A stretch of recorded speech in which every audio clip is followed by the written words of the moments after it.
Miller based the Crucible on an actual historical event, the Salem witch trials, where over 200 people were accused of witchcraft and over 25 were executed. These trials took place from 1692 to 1693 in Massachusetts, America.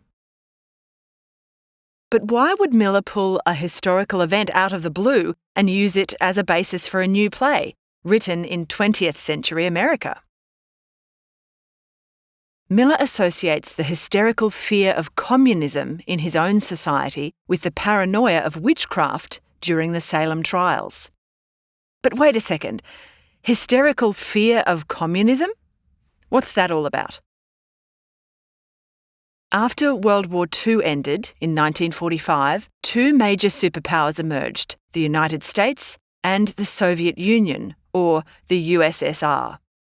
The USA was a capitalist democracy, while the USSR was an emerging communist power, which made the USA and the USSR ideologically opposite. The best way to illustrate the differences between capitalism and communism is as follows. Imagine you have two cows. You sell one and buy a bull. Your herd multiplies and you now have more cows to milk, and your business rapidly grows. You then sell them and retire on the income. This is what capitalism is. In America, the rights of the individual are very important. Free speech and an individual's right to own private property and create private profit are at the core of America's capitalist democratic values. What about communism? Imagine you have two cows again, except this time the government takes both of those cows and does the milking for you. The government then divides up the total amount of milk and distributes it evenly back to you and your neighbours. In communism, private property and freedom to make profit are not valued as much as having an equal distribution of income. Even though you couldn't retire and get rich off growing your cow business, you and all your neighbours would all profit the same amount.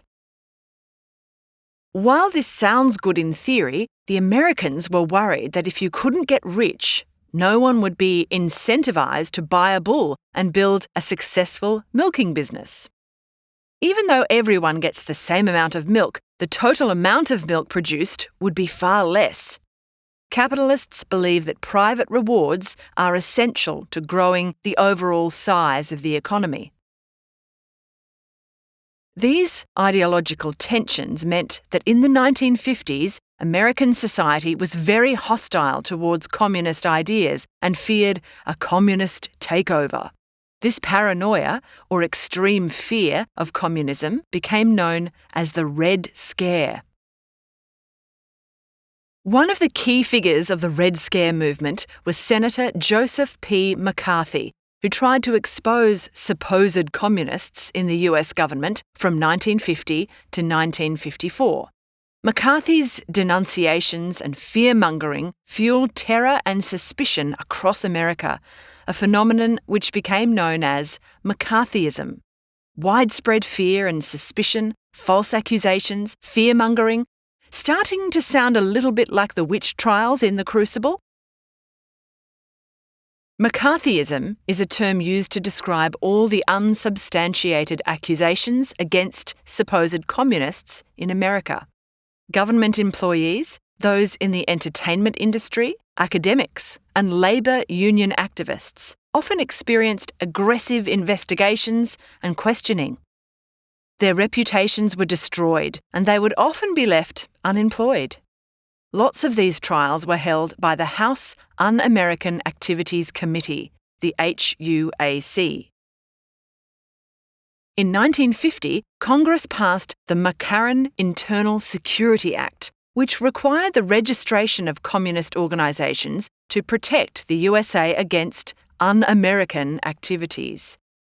This was an instance where the fear of communism overrode the basic democratic rights that had previously defined American society. If you had the freedom to build a huge cow-milking empire surely you would also have the freedom to think and believe whatever you want. Apparently not. The HUAC even pressured witnesses to give false evidence against others who were also suspected to be communists. People who refused to answer the HUAC's questions or provide names could have been imprisoned for contempt of Congress, which means not taking the law seriously. All this widespread fear and false accusations sounds a lot like the witch trials depicted in the Crucible. For example, being imprisoned for contempt of the court is exactly what happened to Giles Corey. He interrupts the trial of his wife Martha with evidence that she was innocent. But when Danforth asks him who his source of information was, Giles refuses to answer, fearing yet another witch hunt. But Danforth imprisons him anyway, and that's that for poor old Giles. Throughout the play, Danforth and Haythorne are supposed to represent the fair and good legal system, who think that they are purifying the town from the alleged witches. John Proctor, Giles Corey, Rebecca Nurse, and the other people who are accused of witchcraft are seen as demonic and evil. However, we as readers know this is not the case. Miller uses the Salem witch trials as an allegory or moral lesson, attacking McCarthy's unsubstantiated attacks on communism. Let's dive a little deeper into another prominent contextual influence in the Crucible: religion.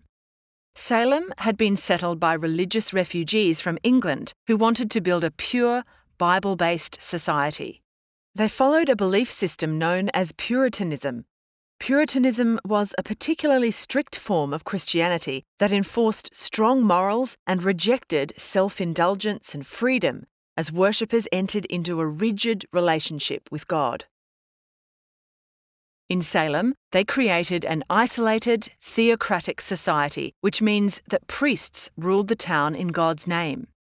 In the play, by showing the dangerous consequences of theocracy, Miller critiques the way that political and religious power structures, when they become entangled, distort both religion and justice. Religion was important in Miller's day too. America had a strong religious identity during the 1950s. America saw itself as a Christian nation in a Cold War with the USSR, spearheaded by the Communist Party, which was predominantly atheist. This was another core reason for their ideological opposition. In February 1953, President Eisenhower joined the National Presbyterian Church, becoming the first president to be baptized in office. In 1954, the phrase "under God" was added to the Pledge of Allegiance to signify the religious stance of the country. Unfortunately, America's religious identity was used to fuel the fear of communism in Miller's day, just like religion was used to fuel the fear of witchcraft during the Salem witch trials. As communism was a threat to the country, it was also depicted as a threat to the very fabric of Christian life in America. This is especially similar in the ways that the threat of witchcraft in the Crucible threatens the Puritan beliefs of Salem. Moving on, attitudes towards gender also influenced Miller. In the actual Salem witch trials, the first to be accused of witchcraft was Tituba, a slave from a village in South America. She likely became a target because of her ethnic differences. The next was Sarah Good, a homeless beggar, and Sarah Osborne, who rarely attended church meetings. Soon, the accusations were out of control, and what was the connecting factor for all of these cases? Gender. In Salem, more than 3/4 of those accused of witchcraft were women. The men who had been accused were only blamed because they were related to an accused female in some way. Women were viewed as physically weaker, so they were considered easier to blame for witchcraft. These accusations of witchcraft, often completely unfounded, were used to maintain an unequal power dynamic between men and women. Oftentimes, skewed trials were set up that made it virtually impossible for women to prove their innocence. Shocking numbers of women were executed for little to no reason, based on little to no evidence. We see this in the play, with many of the female characters who submit to accusations by the male judicial members, like Hale and Danforth. Even Elizabeth largely works to protect her husband's name, which demonstrates her submissiveness within the relationship.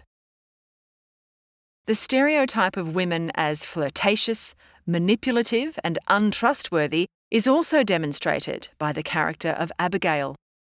By showing the gender inequality of Salem, perhaps Miller is suggesting that a similar inequality existed in his day too. After all, men still held most of the power in 1950s America. Another important aspect of gender within Miller's context is the idea of the nuclear family, which refers to the traditional family model consisting of a husband who earns the money and rules the family, a wife who looks after the household, and kids who are expected to be obedient and completely deferential to their parents' will. This term was created during the Cold War to encourage a stable family unit as the foundation of a strong society. This reinforced the domestic duties of women and called for a return to more traditional gender roles. American shows, such as Father Knows Best from 1947, demonstrated the restricted role of women in society as wives and mothers. In The Crucible, even though Miller critiques the imbalance of power between the genders, he still seems to be advocating the benefits of a nuclear family. For example, John Proctor's downfall is brought about by the breakdown of his nuclear family, thanks to his affair with Abigail. John's wife, Elizabeth, even takes blame for the affair, saying that it happened because she was a cold wife. Thus, Miller seems to reinforce the importance of a strong nuclear family, where the wife must make sure that her husband is happy.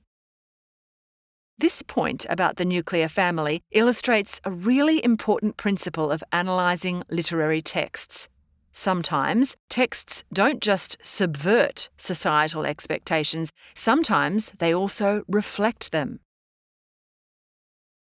As an English student, it's your job to determine the extent to which Miller is actually challenging or, on the flip side, accepting the values of his day. Does Miller really challenge restrictive gender roles, or does he support them? These sorts of questions will have you constructing detailed arguments relating Miller's play to the context of his era in no time.